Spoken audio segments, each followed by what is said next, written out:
John सुबह के 5 बज गए और अब तक शूट खत्म नहीं हुआ। हमें हवा में 100 फीट ऊपर भेजो। ये अब तक का सबसे क्रेजी एपिसोड होगा। ये लोग 100 फीट हवा में जा रहे हैं। इन्हें उस पोल को पकड़ कर रखना होगा और जो आखिर तक टिका रहेगा वही जीतेगा। हम चाहते हैं कि उनका दिमाग दौड़े, वो गेम के दौरान हर एक इमोशन फील करे। मुझे इससे डर लग रहा है। हम एपिसोड 6 पर हैं और यहाँ 13 लोग बचे हैं। अब तुम सब मेन कैरेक्टर्स हो। स्टोरी बहुत है, हम कंटेस्टेंट्स पर फोकस कर रहे हैं। मैंने इन्हें इतना नर्वस कभी नहीं देखा। 2 एपिसोड का पूरा प्रेशर एक मोमेंट पर आकर टिक गया है। अलायंसेस टूट रही है। वो खुद से फुसफुसाती है। जब हम पिछला सीजन फिल्म कर रहे थे तब ये था ही नहीं, नॉर्थ अमेरिका का सबसे बड़ा साउंड स्टेज। मैं जोश भर रहा हूँ, बड़े रिएक्शंस दे रहा तुम हूँ। में से कोई ऊंचाई से डरता है? जिम तो कांप रहा है। तुम गिरोगे, तुम 100 फीट नीचे गिरोगे। सेट पर इससे ज्यादा टेंशन वाला माहौल कभी नहीं हुआ। तुम महसूस कर सकते हो। प्लीज मेरा दिल मत तोड़ना। यहाँ बहुत सारा ड्रामा चल रहा है। 3 लोग बहुत ब्रूटल तरीके से एलिमिनेट होने वाले मुझे हैं। पता था ऐसा ही होगा। कंटेस्टेंट्स, वक्त आ गया है। बहुत सारे लोग नाराज होने वाले हैं।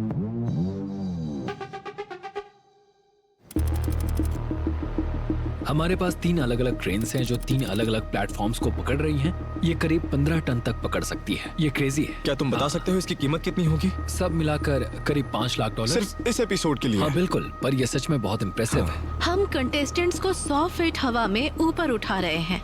क्या हमें यहीं रुक जाना चाहिए? हमें 100 फीट ऊपर भेजो। ये एक इंडोरेंस चैलेंज है। इन्हें जितनी देर तक हो सके पोल को पकड़ना है और जो आखिर तक टिका रहेगा वही जीतेगा। जब हम उन्हें हार्नेस पहनाते हैं तो हो सकता है काफी लोग पहली बार हार्नेस पहन रहे हो। जब उन्हें वायर से जोड़ा जाता है तो उन्हें पता ही नहीं होता कि ये सब क्यों हो रहा क्या है। तुम में से कोई ऊंचाई से डरता है? मुझे इससे डर लग रहा है। हाँ।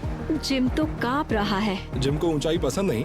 बिल्कुल नहीं। बिल्कुल नहीं। ये उसका डर है। हम चाहते हैं व्यूअर्स तुम्हें अच्छे से जाने। तुम अपना डर दिखा सकते हो। खास इस एपिसोड के लिए हमारे पास 140 कैमरास हैं। हमारे ड्रोन शॉट्स बहुत जबरदस्त आने वाले हैं। कुछ कैमरास जमीन पर होंगे जो ऊपर की तरफ शूट करेंगे ताकि व्यूअर्स को पर्सपेक्टिव समझ में आए। मैं यहाँ कैमरास, फ्रेमिंग और एक्सपोजर वगैरह संभालूंगी। ब्रैंडन, मुझे अलग शूट दे सकते हो, राइट से लेना। इस प्लेटफॉर्म्स पर बहुत सारे कैमरामैन नहीं हो सकते, तो अगर आप साइड में देखें तो आपको दिखेगा कि बहुत से तो जिम्मी और कंटेस्टेंट्स के पीछे छिपे हैं। हर प्लेटफॉर्म पर 5 से 6 कैमरास हैं क्योंकि ये हर मोमेंट को कैप्चर करना चाहते हैं, भले ही प्लेटफॉर्म पर वेट लिमिट हो। चलो गेम शुरू करते हैं। उनके लिए एक अलार्म बजेगा, बीप की आवाज पर फ्लोर नीचे गिरेगा और वो उस पोल को कस के पकड़ेंगे। ठीक है, प्लेटफॉर्म्स हट चुके हैं। क्या कोई इतनी जल्दी गिरने वाला है? उन्हें टाइम का कोई अंदाजा नहीं। शायद प्लेटफॉर्म 2 मिनट, 3 मिनट, 30 सेकंड तक ऊपर ना आए, फिर फ्लोर ऊपर आएगा, वो थोड़ी देर आराम करेंगे, पर फिर वो प्लेटफॉर्म वापस नीचे गिरेगा। ठीक है, सब वापस प्लेटफॉर्म पर आ गए हैं। अगर तुम्हें लगता है तुम नहीं जीतोगे तो वो पोल अभी छोड़ दो। क्या तुम कांप रहे हो मेरे दोस्त? निक गिरने वाला है। निक गिरने वाला है। नाइस ऑन बी और एलजी, परफेक्ट। और सारी रस्सियां बीले पर हैं, मतलब अगर वो गिरे तो 40 फीट नीचे गिरेंगे और धीरे धीरे डिसेलरेट होकर नीचे आते हैं। फिर उन्हें अनक्लिप कर दिया जाएगा। जो लोग चैलेंज से एलिमिनेट होते हैं वो उस एक्स पर खड़े होते हैं। 2 लोग गिरने तक ये चलता रहेगा। उनमें से एक पक्का मैं रहूंगा। हम नहीं चाहते कि ये ज्यादा सेफ लगे। हाँ। समझ रहे हो? हाँ, पता है ये थोड़ा क्रेजी लगता है। हम चाहते हैं कि उन्हें इसमें थोड़ा डर लगे। प्लीज मेरा दिल मत तोड़ना। क्या इस चैलेंज में ऐसा कुछ था जो बहुत एक्सट्रीम था और तुम्हें टेस्टिंग के दौरान उस चीज को हटाना पड़ा हो? हम ये सब बिना वायर्स के करने की बात कर रहे थे। बिना वायर्स के? और हम लोग करने बस वाले थे। नीचे हाँ, गिर वही जाते idea था। तो फिर क्या होता? हम उन्हें पानी में गिराते। हाँ, पानी वाला मतलब ऑप्शन यहाँ था। मिट्टी की जगह हाँ, पानी होता है ना? हाँ। तो फिर तुम लोगों ने ये क्यों ड्रॉप कर दिया? हमें हाइट बदलनी पड़ती। तो तुम्हें नीचे जाना पड़ता 25 या हाँ, फिर 50 50 फीट। समझ गया। तो जिम्मी के लिए उन्हें हवा में 100 फीट ऊपर ले जाना ज्यादा इंपॉर्टेंट था। हाँ, उसे बस कंटेस्टेंट्स के अंदर डर को जगाना था। अलार्म्स बजाओ, ये फाइनल राउंड होगा। हमें पता नहीं होता इस काम की सारी चीजें कैसे होंगी। मोनिका, तुम ये कर लोगी। तुम स्पाइडर हो। ब्राइली, मैं तुम पर भरोसा करती हूँ। मैं तुम्हारा साथ दूंगी और टाइलर का भी। तुम जानते हो मैं जो भी कहती हूँ उस पर हमेशा टिकी रहती हूँ। जब वो ऊपर थी तब मोनिका ने खुद से धीरे से कहा, ये झूठ है। क्या तुमने वो अपने हेडफोन्स में मैं सुना? यहाँ नहीं सुन रहा, कोई और सुन रहा है। हमें बता रहा है। मैं ये टाइलर को बताऊंगा और हम उसे अकॉर्डिंगली यूज करेंगे। मोनिका ने ऑफिशियली स्ट्रॉन्ग गेम जीत लिया है। Yeah, baby! Yes! Gym Yes! कितना खुश है। मैंने उसे इससे ज्यादा खुश कभी नहीं देखा। हो सकता है कुछ लोग मुझे देखकर सोचे ओह ये तो बहुत अनोइंग है, लेकिन मैं खुद को जिम कैरी जैसा समझता हूँ। मतलब अभी तुम मुझसे ऐसे बात करो तो मैं एक नॉर्मल इंसान हूँ, लेकिन जब शो ऑन होता है तब मैं पूरी तरह से उसमें घुल मिल जाता हूँ, बड़े बड़े रिएक्शंस देता हूँ। समझ रहे हो ना, यही मेरा स्टाइल है। जिम ने अभी तक एक भी चैलेंज नहीं जीता। नहीं, मोनिका ने उसे पूरे गेम कैरी किया है। मोनिका कैसा लग रहा है? अच्छा लग रहा है। मुझे लगता है कि मैंने 5 या 6 चैलेंजेस पार कर लिए हैं और अब तक एक भी नहीं हारी हूँ। कंपटीशन के मामले में मोनिका एक बहुत स्ट्रॉन्ग कंटेस्टेंट है, पर उससे भी बढ़कर वो एक कंटेंट मशीन है। जॉन सुबह के 5 बजे हैं और अब तक शूट खत्म नहीं हुआ। अभी 1 घंटे में मेरी पैनामा के लिए फ्लाइट है। और वो पैनामा शॉट सिर्फ ये दिखाने के लिए कि लैंड ने आइलैंड जीता है। हाँ। मतलब लिटरली सिर्फ 20 सेकंड का फुटेज दिखाने के लिए। मुझे फ्लाइट लेनी है, फिर बोट राइड, फिर प्रॉप प्लेन, फिर एक और बोट राइड। मुझे आइलैंड पर पहुंचकर उसे घुमाना है। इयन, स्वागत है $18 लाख के आइलैंड पर। और ये सब खत्म होने पर पहले बोट राइड, फिर प्लेन, फिर एक और बोट, फिर प्लेन, और फिर अगले दिन सुबह 6 बजे वापस, और फिर सीधा शूट पर। आज रात क्या होने वाला है? हम एपिसोड 6 पर हैं और यहाँ 13 लोग हैं, तो हम उन्हें काफी समय देते हैं ताकि कंटेंट मिल सके। फिर हम दूसरा गेम खेलेंगे। यही तो मैंने तुमसे कहा था। सीजन 2 में बहुत ज्यादा स्टोरी होगी, कंटेस्टेंट्स पर ज्यादा फोकस होगा, सिर्फ गेम्स पर नहीं। ओ, जाना होगा।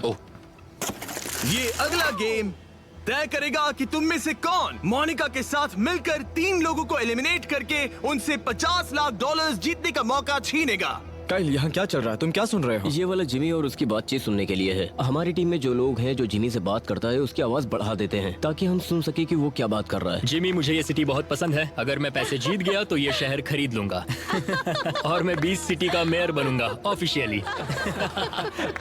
जिम, तुम इंटरेस्टिंग हो। और ये सेट पर अलग अलग लोग हैं। यहाँ टाइलर, फिर बूथ में स्टोरी प्रोड्यूसर्स हैं ताकि हम सब आपस में बात कर सके और सबको पता रहे कि एग्जैक्टली क्या चल रहा है। यहाँ से हम हर कंटेस्टेंट को ट्रैक कर सकते हैं और पूरी सीरीज में उन्होंने कौन कौन से माइलस्टोन्स हासिल किए, हर चैलेंज में कैसा परफॉर्म किया, उनके दोस्त कौन हैं, उनके कॉन्फ्लिक्ट्स और अलायंसेस क्या हैं। चलो सब लोग चलते हैं, देखते हैं कौन जीतेगा स्मार्ट गेम। जब ये हार्ट्स टूटेंगे तब बहुत से लोग नाराज होने वाले हैं। इंतजार नहीं हो रहा, डोर्स बंद करो। आज का गेम बहुत खास है क्योंकि ये जिमी के अपने ब्रांड न्यू साउंड स्टेज पर शूट हो रहा है। इसे जिमी ने करीब 6-7 महीनों में बनाया है। पिछली बार जब हम यहाँ थे तब ये नहीं था और अब देखो ये बन गया है और काम भी कर रहा है। और ये नॉर्थ अमेरिका के सबसे बड़े साउंड स्टेजेस में से एक है। जिमी, ये सुनता तो तुम्हें मार देता। ये नॉर्थ अमेरिका का सबसे बड़ा साउंड स्टेज है। ये नॉर्थ अमेरिका का सबसे बड़ा साउंड स्टेज है। साउंड स्टेज है नॉर्थ अमेरिका का। फ्री स्टैंडिंग, हाँ, क्योंकि बीच में कोई कॉलम्स नहीं है। यूजुअली ऐसे स्ट्रक्चर्स को सपोर्ट करने के लिए पिलर्स चाहिए होते हैं। और ये तो बस एक स्टूडियो है, यहाँ ऐसे बहुत से स्टूडियोज हैं और उसके बाकी के YouTube वीडियो सेट्स भी यहीं आसपास में बने हैं। जैसा कि आप देख सकते हैं ये पूरा एरिया फिल्मिंग कैंपस बनता जा रहा है। जरा सोच कर देखिए, सिर्फ एक यूट्यूबर इतना सब कुछ कर रहा है। स्मार्ट गेम में स्वागत है। अगर पिछले सीजन में मुझे किसी ने बताया होता कि अगला सीजन हम अपने स्टूडियो के बैकयार्ड में शूट करेंगे तो समझ रहे हो ना तुम। लेकिन ये हो गया, हम सच में कर रहे हैं। ये हमारा अब तक का सबसे फ्यूचरिस्टिक काम है। मतलब 4 साल पहले हम लोग पुराने चर्च में शूट कर रहे थे। एक कूल चीज ये होगी कि मैं खेलते खेलते ही रूल समझाऊं। जैसे कि हम पहले एक सिंपल सा पैटर्न बना देते हैं। एक फेक पैटर्न दिखाओ, बस एक सीधी लाइन बना दो। इसे सिंपल रखो ताकि समझ आ जाए। अगर तुमसे गलती हो गई और तुमने किसी नॉन ग्रीन टाइल पर कदम रखा तो फ्लोर रेड हो जाएगा। तुम वापस सिटी में जाओगे और तुम्हारा दिल टूट सकता है। तुम सबके पास अभी 10 सेकेंड्स हैं इस पूरे पैटर्न को याद करने के लिए। जब तुम तैयार हो अपने बटन को दबाओ और शुरू करो पहला राउंड। 2 3 3 4 ये लोग पूरी तरह से फोकस्ड हैं। मुझे नंबर्स के अलावा कुछ सुनाई नहीं दे रहा। जब वो इस साइड आ जाए तुम चाहो तो उन्हें कंफ्यूज करो या फिर हेल्प करो। तुम सब मेरी हेल्प करना क्योंकि मुझे सच में कुछ याद नहीं है। मैं इस वाले पर कदम रख रहा हूँ। मैंने लास्ट के 4 to 5 रोज याद कर लिए हैं, तो मुझे उम्मीद है वो वहाँ तक पहुँचे।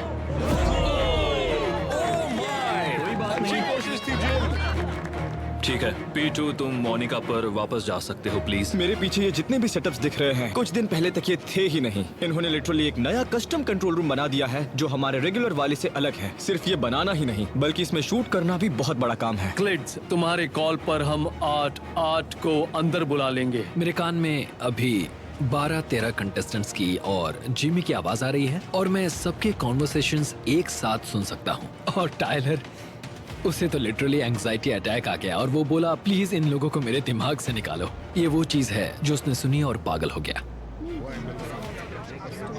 मैं बस ये बोल रही हूँ कि मेरे पास हर बात के पीछे कुछ रीजंस होते हैं। हाँ। उसका इससे कोई लेना देना नहीं है।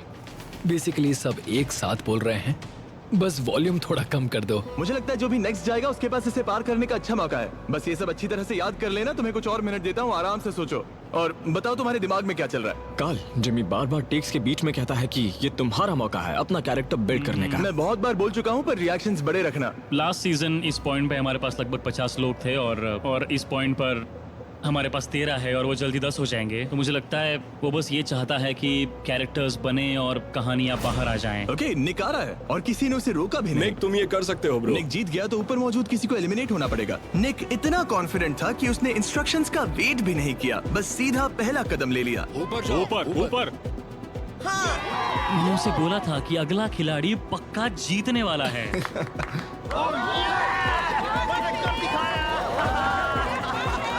ऑनेस्टली इन्होंने इस चैलेंज को मेरी उम्मीद से कहीं ज्यादा पहले पूरा कर लिया। हम 6 घंटे तक शूट करने वाले थे, तो अब हम वापस सिटी जा रहे हैं।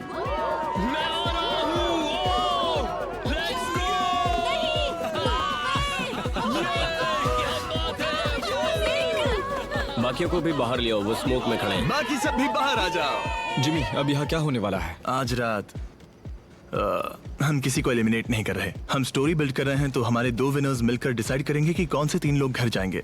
हम उन्हें 24 घंटे दे रहे हैं ताकि वोट से पहले वो सबके साथ इंटरेक्ट कर सकें। अभी तुम्हारा स्टैमिना कैसा है? इसमें पूरा 1 महीना गुजर चुका है। क्या तुम फिनिश लाइन तक पहुँचते पहुँचते टूट रहे ये हो? मुश्किल है क्योंकि मुझे साथ ही साथ टिकटॉक्स अपलोड करने होते हैं, यूट्यूब शॉर्ट्स और मेन चैनल वीडियोस भी। ये है मिस्टर बीस्ट, दुनिया के सबसे बड़े यूट्यूबर। मेरे पीछे जिमी एक और क्रिएटर के साथ कोलैब शूट कर रहा है और आज रात ये उसका 9th कोलैब है। जैसे वो ये सब एक स्पीड रन कर रहा हो। क्या वो ब्रेंट रिवेरा है? और ये सब सिनान ने ऑर्गेनाइज किया है, जो बीस्ट गेम्स का मार्केटिंग हेड है, ताकि शो को प्रमोट किया जा सके। अब तक पूरे शो में कितने टिकटॉकर्स ने शूट किया होगा? 47, 48। वाह। और जिमी के साथ टाइम मिल पाना कितना मुश्किल है? बहुत बताओ। मुश्किल। बहुत मुश्किल, तुम्हारे चेहरे से पता चल रहा है। बहुत मुश्किल। हम जिमी के ब्रेकर्स के दौरान क्रिएटर्स को सेट के अलग अलग हिस्सों में रखते हैं ताकि कोलैब्स बैक टू बैक होते जाएं और टाइम बिल्कुल वेस्ट ना हो। बीसीटी के हर हिस्से को सेट पीस की तरह यूज करते हैं। Wait room, library, festival cafe, सब कुछ। लीथल शूटर ने मुझे सब कुछ सिखाया है। तुम लोग इसके लिए कितने वक्त से तैयारी कर रहे हो? हम लोग हफ्तों से इन सबको प्रिपेयर कर रहे होते हैं। जिमी के साथ शूट होने से पहले हम हर क्रिएटर के साथ बैठते हैं ताकि उनके आइडियाज और उनकी टाइमिंग विंडो हमारे आइडियाज और जिमी की टाइमिंग के साथ फिट बैठ सके। मैं कई बार इन झाड़ियों के पास से गुजर चुका हूँ। सच में? मैं यहीं रह रहा हूँ। Oh my gosh. गेस करो कौन सा शॉट अंदर जाएगा? जिमी के साथ शूट करने से पहले हम एक स्टैंड इन के साथ पूरा सीन रिहर्स करते हैं ताकि कैमरा एंगल, साउंड और लाइट एकदम परफेक्ट हो, ताकि जिमी का काम एक टेक में पूरा हो जाए। गेस करो ये शॉट कौन मारेगा? 3, 2, 1। तुम्हारा शेड्यूल बहुत ज्यादा बिजी है, हाँ, तो मुझे वापस 20 गेम्स के शूट पर जाना है। मैं इंस्टाग्राम स्टोरी डालना नहीं भूलूंगा, जाकर देखना। इतनी ज्यादा चीजों पर ध्यान देना मुश्किल है। मतलब ये शो सबसे बड़े मोमेंट्स में से एक है। मेरा दिमाग बहुत ही सिंगल माइंडेड और ऑब्सेसिव है। कोई भी चीज जो कंटेंट या ऑब्सेशन से जुड़ी नहीं होती, जो मेरे दिमाग में चल रहा है, तो वो चीजें लोग मुझे याद दिलाते रहते हैं, वरना मैं वो कर नहीं पाता। मैं खुद का ध्यान नहीं रख पाता। मुझे खुद को बार बार याद दिलाना पड़ता है कि मुझे अपने फियांसे का अच्छा पार्टनर भी बने रहना है, वगैरह वगैरह। जब मैं काम करता हूँ तो पानी पीने के बारे में नहीं सोचता। कभी कभी लिटरली पेट दर्द होने लगता है, फिर याद आता है कि मुझे वॉशरूम गए हुए 9 घंटे हो गए हैं। मतलब जब तक बॉडी दर्द ना करे दिमाग में आता ही नहीं, क्योंकि मैं इतना फोकस्ड रहता हूँ। तो बहुत रेयर होता है जब मेरे लिए अपना काम पूरा करने से ज्यादा कोई चीज मैटर करती है। जब मैंने पहली बार कटान खेलना शुरू किया, मुझे मजा आने लगा। मैं लिटरली 27 घंटे नॉन स्टॉप खेल रहा था। मेरा दिमाग ऐसा ही है और शायद ये गलत है, लेकिन मैंने इसे एक्सेप्ट कर लिया। मैं वो इंसान हूँ जो अपने काम के लिए जीता है और इसके खिलाफ लड़कर इसे चेंज नहीं किया जा सकता है, और शायद यही मेरी जिंदगी का मकसद है और इसी ने मुझे यहाँ तक पहुँचाया। लकीली जो चीज मेरा ऑब्सेशन बनी वो YouTube थी। जब मैं टीनेजर था मुझे लगता था मैं पागल हूँ। मेरे स्कूल के लोग कहते थे चुप रहो, तुम YouTube की ही बात करते हो, और धीरे धीरे मैंने बोलना बंद कर दिया, बस अपना काम करता रहा। मैं इतना अकेला पड़ गया कि तुम सोच भी नहीं सकते। फिर मैं कुछ यूट्यूबर्स से मिला जो मेरी तरह ऑब्सेस थे, और बस वहीं से सब बदल गया। हम रोज 15 घंटे कॉल पर बात किया करते थे।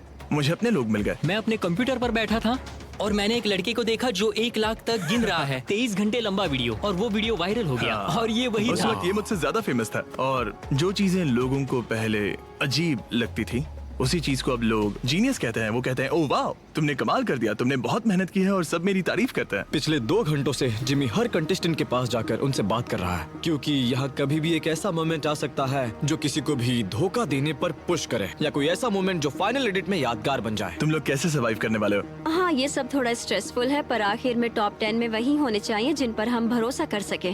तुम्हें एक बहुत ही मुश्किल फैसला लेना है, लेकिन कम से कम तुम टॉप 10 में हो। Good luck. Thank you. मैं इनकी जगह नहीं होना चाहूंगा। सब लोग वोटिंग के बारे में थ्योरीज बना रहे हैं और अलायंसेस टूट रही है। लड़कियां बोल रही हैं कि बस गर्ल्स साथ रहे, लड़के भी गर्ल्स की साइड आ रहे हैं। मोनिका लड़कों की साइड ले रही है। अभी तो बस मेरी और मोनिका की ही जोड़ी स्ट्रॉन्ग है, कम से कम इन दीवारों के अंदर। अगर हम दोनों टॉप 2 में गए तो बेस्ट कंपेटिटर जीते वही फेयर होगा। नहीं, मैं तो लॉकिंग इन हूँ। टॉप 2 में मैं पूरी कोशिश करूंगा। उसने ये भी कहा कि वो मेरे खिलाफ काफी बातें करेगा, लेकिन मैंने कहा कि करे, क्योंकि मैं प्रेशर में अच्छा परफॉर्म करती हूँ, मैं जानती हूँ। मुझे लगता है हमारा रिश्ता ज्यादा नेचुरल है, क्योंकि यहाँ कोई फोन नहीं है हमें डिस्ट्रैक्ट करने के लिए। उसे मेरे ऑनलाइन प्रेजेंस के बारे में कुछ भी नहीं पता, मेरी रेपुटेशन के बारे में कुछ नहीं पता। वो बस मुझे इन पर्सन जानती है और मैं उसे जानता हूँ। तो ये हम दोनों के लिए एक जेन्युइन लव स्टोरी है। हाँ, जिम से मुझे अंदर की खबर मिल जाती है। ये सब तो जरूरी है ब्रो, यही तो जरूरी है। मोनिका और ब्रायली वाली कहानी, इनके काफी अप्स और डाउन्स रहे हैं। मुझे उन्हीं लोगों की राय मायने रखती है जो मेरे आसपास रहते हैं। ये बात तुम्हें अपने बॉयफ्रेंड के दिमाग में डालनी पड़ेगी, क्योंकि वो ऐसे काम नहीं करता। यहाँ कुछ कंटेस्टेंट ऐसे हैं जिनका असली रूप बहुत बाद में दिखता है, क्योंकि वो शो के साथ साथ बदलते जाते हैं। तो तुम सब लड़कियों को एक एक करके एलिमिनेट करना चाहती हो? ऐसा नहीं है क्या ये मैंने कि सही मैं ये सुना? जरूर करूंगी, पर हाँ, मैं जो भी करना पड़े करूंगी, सबको बाहर कर दूंगी। मैं अपनी सारी चालें छुप छुप कर चल रही हूँ। टाइमर पर करीब 57 मिनट्स बचे हैं, और फिर 3 लोग बहुत ब्रूटल तरीके से एलिमिनेट हो जाएंगे और हम पहुंच जाएंगे टॉप 10 पर। आज रात के बाद 10 लोगों के पास वो $50 लाख जीतने का 10% चांस होगा। ये 2 अलग अलग रंग के क्यों हैं? ये लोग हार्ट का कॉन्सेप्ट इंट्रोड्यूस कर रहे हैं। हम चाहते हैं कि ऑडियंस ये समझे कि हमारा शो किस बारे में है। ठीक है, 10 दिल ऐसे निकालो जो परफेक्ट दिखते हैं। हमारे पास कॉइन फ्लिप है, क्यूब्स आए हैं और भी बहुत कुछ है। बीस्ट गेम्स का मेन आइडिया है अपने दिल को बचाना, यहाँ सर्वाइव करना। इस शो के सक्सेसफुल होने के पीछे यही सब कारण है, इसलिए हम ऐसे कॉन्सेप्ट्स ला रहे हैं। इनका कलर जितना लाल दिखेगा उतना अच्छा रहेगा। कंटेस्टेंट्स, वो घड़ी आ गई है। प्लीज अपने अपने हार्ट के पास आ जाओ। मैंने इन्हें इतना नर्वस पहले कभी नहीं देखा। ये लोग कभी इतने शांत नहीं थे। इन्हें बिल्कुल नहीं पता यहाँ से कौन निकलेगा। यहाँ काल और तारीख रिएक्शन लेने की पोजीशन ले रहे हैं। जिमी उन कंटेस्टेंट से जितना हो सके उतना कंटेंट निकालने की कोशिश कर रहा है, और वहाँ ड्रोन्स तैयार हैं उस आखिरी हार्ट ब्रेक शॉट लेने के लिए, ताकि फाइनल टॉप 10 रिवील हो सके। यही एक रीजन है कि शो में इतने इंसेन क्लिफ हैंगर देखने को मिलते हैं। मुझे तो उन लोगों के लिए बुरा लग रहा है जिन्होंने वो हथौड़ा उठाया है। ओह नहीं। गॉड, एलिमिनेशन हैमर को लेकर आओ। वक्त आ गया है। पहला हार्ट तोड़कर आज के पहले कंटेस्टेंट को 20 गेम से एलिमिनेट करने का। पहले जिसके भी हार्ट को तोड़ना है उसके पास चले जाओ। मुझे बस एक स्टेडियम शॉट चाहिए जिसमें वो सीढ़ियों से उतरते हुए ग्रास पर आते दिखें। फिर हम उन्हें क्लियर करके लॉन्ग लेंस शॉट लेंगे। विजुअल बहुत सिनेमैटिक आएंगे। तुम दोनों पक्का ब्रायली का हार्ट तोड़ना चाहते हो? तुम किस चीज से इमोशनल फील करते हो? क्योंकि हम यहाँ 30 दिन से है, हमने लोगों को रोते हुए देखा, गुस्सा करते हुए देखा, और फिर मुझे लगा ओ माय गॉड, जिमी तो रोज ये सब जीता है। स्टेज पर तुम किस चीज से इमोशनल फील करते हो? सच्चाई ये है कि जब मैं ये मोमेंट्स फिल्म करता हूँ तो खुद को उन कंटेस्टेंट्स की जगह पर रख देता हूँ जिनके साथ मैं खड़ा हूँ। तुम हमेशा कुछ ना कुछ महसूस करते ही हो। तुम कभी बहुत दुखी होते हो तो कभी खुश। सिचुएशन पर डिपेंड करता है। क्या कभी ऐसा हुआ है कि कंटेस्टेंट्स को देखकर तुम भी रो पड़े? हाँ, बहुत बार। मेरे YouTube चैनल पर देखो, बहुत सारे मोमेंट्स दिख जाएंगे। तुम अच्छे इंसान हो ब्रो, पर सॉरी। 2 हफ्तों में ये स्ट्रॉन्गमैन कंपटीशन कम्पीट करने वाला है। उसने पिछले 5 कंपटीशन लगातार जीते हैं, ये उसका छठा होगा। वो पला गया, सिर्फ एक और हार्ट तोड़ना है। मैंने सेट पर इससे ज्यादा टेंस माहौल कभी महसूस नहीं किया। हाँ, तुम तनाव फील कर सकते हो, और मैं तो कभी लोगों के सामने उनका दिल तोड़ने वाला इंसान नहीं बनना चाहूंगा। ये देखने में काफी ब्रूटल होगा। क्या तुम दोनों सच में उसका हार्ट तोड़ना चाहते हो?